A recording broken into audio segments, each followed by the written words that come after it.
welcome to the Art of Being Human.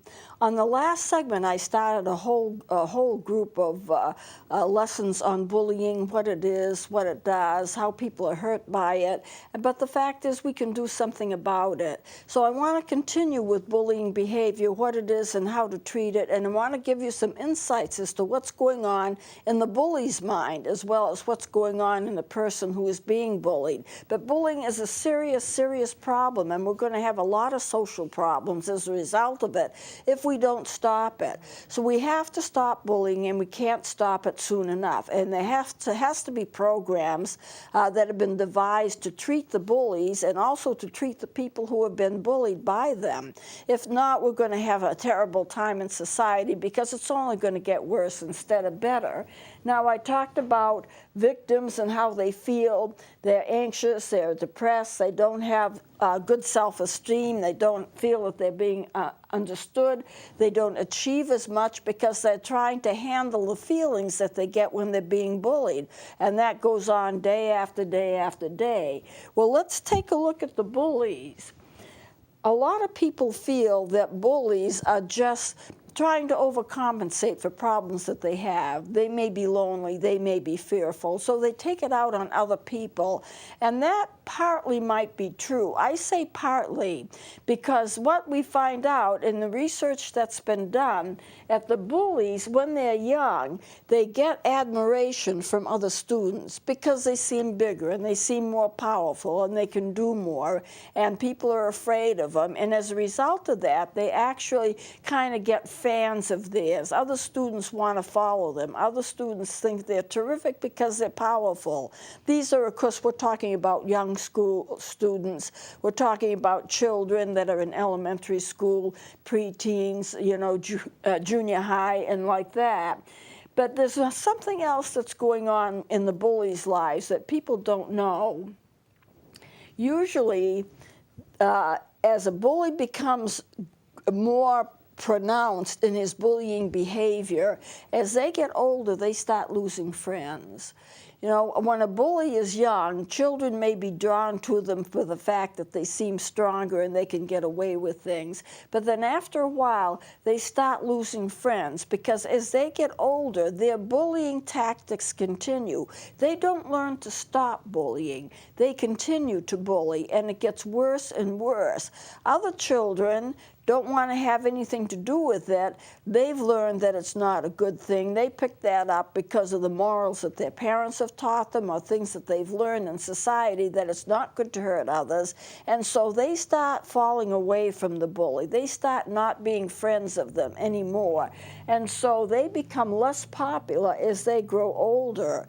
But what happens with them is they continue to bully. They don't stop. It's now a habit pattern, and that's the way they think they can achieve power.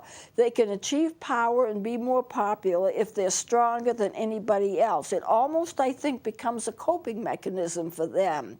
But as they're getting stronger in their bullying tactics, they're losing more and more friends because people don't want to have anything to do with them. They're uncomfortable being around them.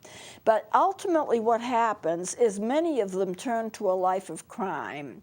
If a person is a bullier and they continue to be a bullier all the way through their life, all the way through their childhood, they get into teenage years, they still want to bully. No one wants to be friends with them. They lose their friends, and then they turn to crime. They don't learn the fact that you've got to stop bullying and be a normal kid like everybody else.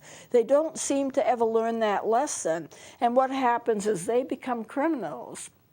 And some of them even become violent offenders. I did have some statistics here. I don't know how accurate these statistics are now, but by age 24, 2/3 of the bullies in the second grade have already been convicted of a felony.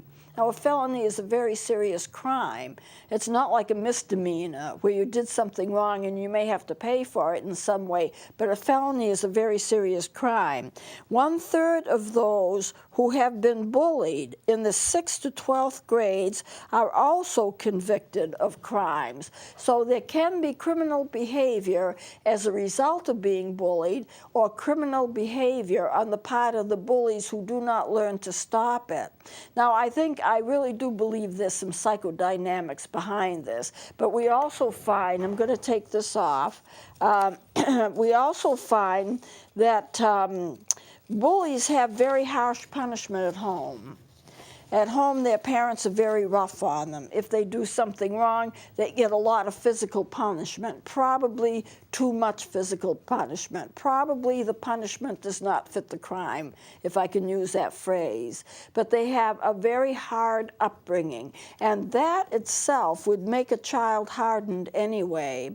If you have parents that you don't quite trust, that punish you for everything, that show no understanding of what you're going through, and you kind of harden yourself to that, that I believe will increase the bullying behavior, because then it becomes a coping behavior.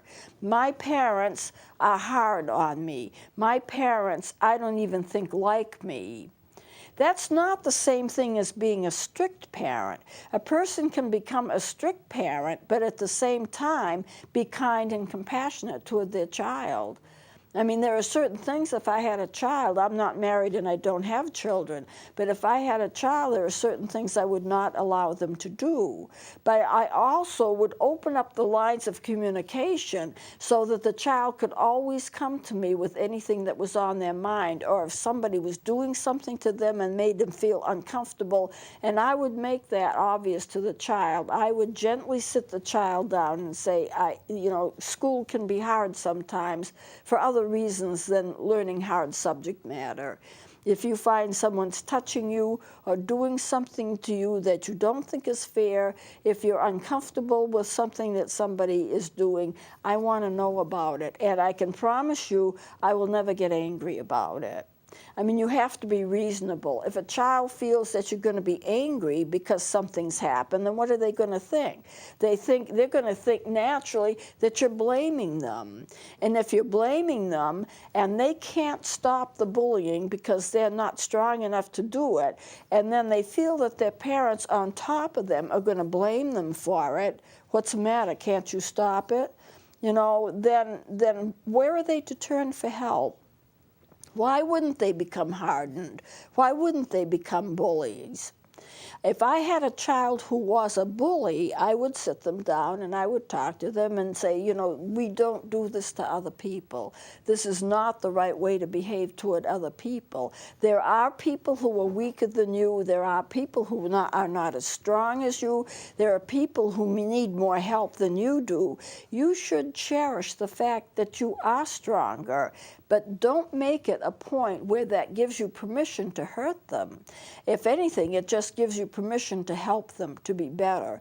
And you have a real moral teaching that's going on here, because you're teaching them that bullying is the wrong way. And then even if I was strict with a child, I wouldn't be unfair with them.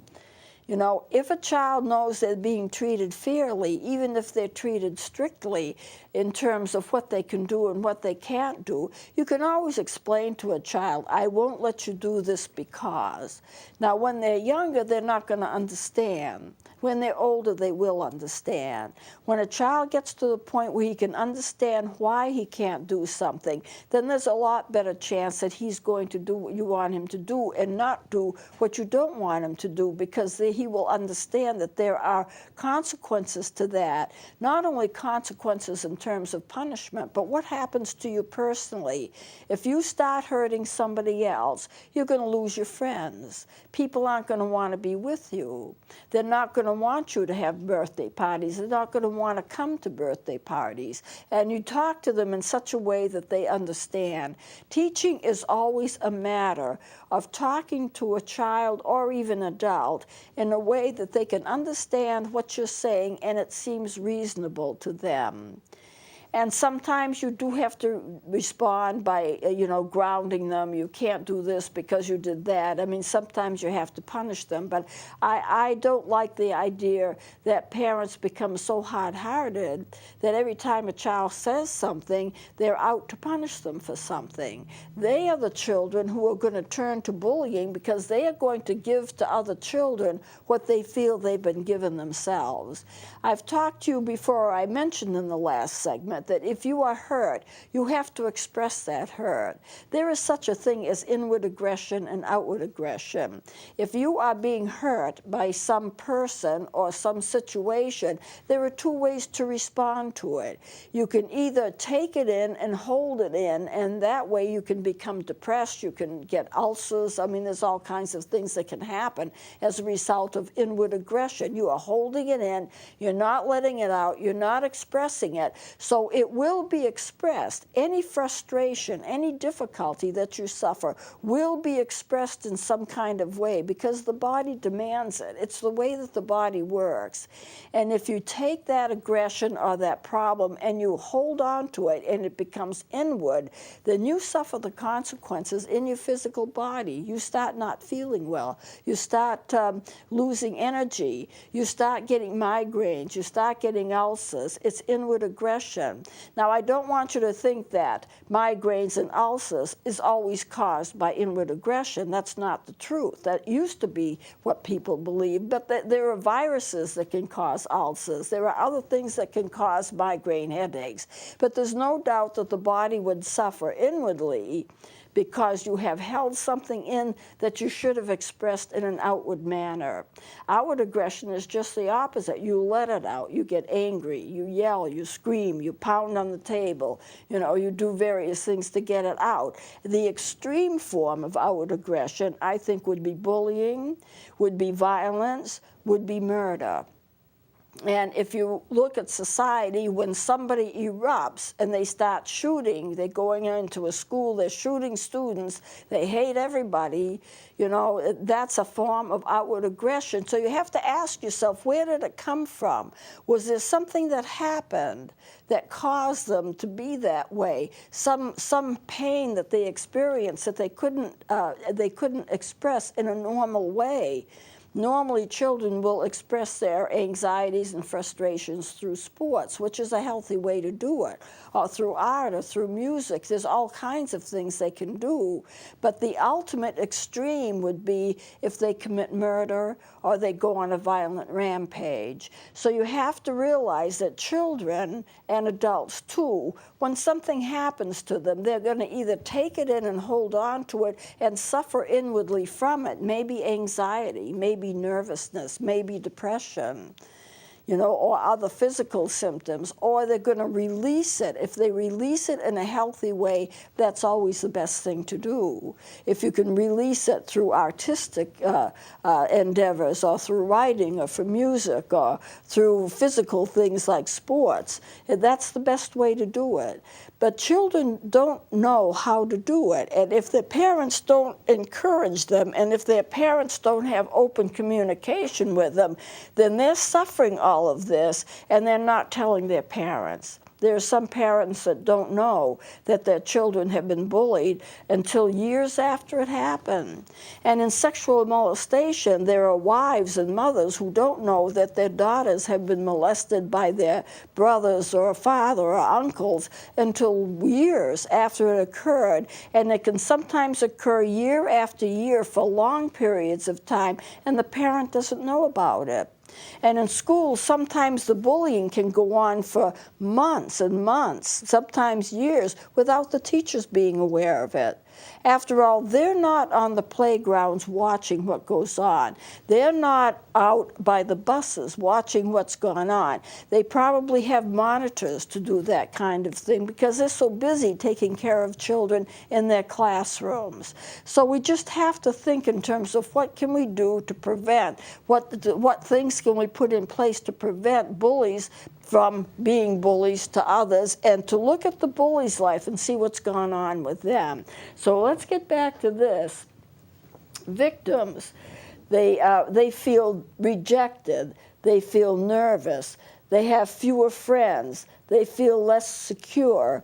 If I had a child who suddenly seemed to be quieter than normal, who didn't seem to have the friends that they used to have, that seemed to be more insecure and more nervous than they would expect them to be, more so, noticeably more so, then I would start asking questions. You seem different. You seem upset more. I'd like to know what's happening to you, and I'm not going to get angry if you tell me. I need to know so I can help. And I'm your parent. I need to know because I'm your parent. So always feel free to tell me anything that goes on, and I can promise you I won't get angry. Now, strictness, to be a strict parent means that you just don't let them run wild. You don't let them do things because you think it will be harmful for them. That's not going to hurt a child to be strict. What's going to hurt a child is if you're so hard and they view you as being hard, and you don't make an attempt, or much of an attempt, to be understanding, so a child can come to you and say, I'm sad and this is the reason. I'm hurting and this is the reason. Because they feel that you're going to blame them because you're so tough with them that it's almost like they're living in the military.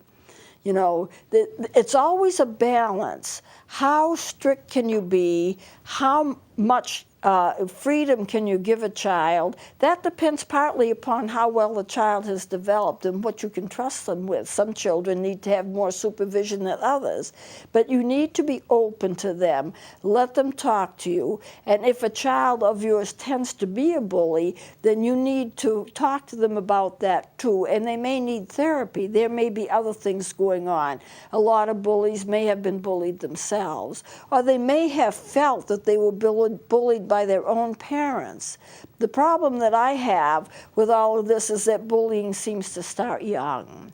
There are always kids who want to punch out other kids, and they seem to seek out that power and authority when they're young. And they need to be taught, you know, there is such a thing as gentleness, and the perfect person, well, there's no such thing as a perfect person, but the person who is a good person can be gentle.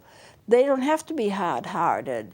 You know, you can still be also a strict parent and be gentle with your children. No, you can't stay up until 2 o'clock in the morning watching a show that has to do with murder. I won't allow it. It's not good for you. Children learn what they live. And if they're watching violence, violence is already in their system.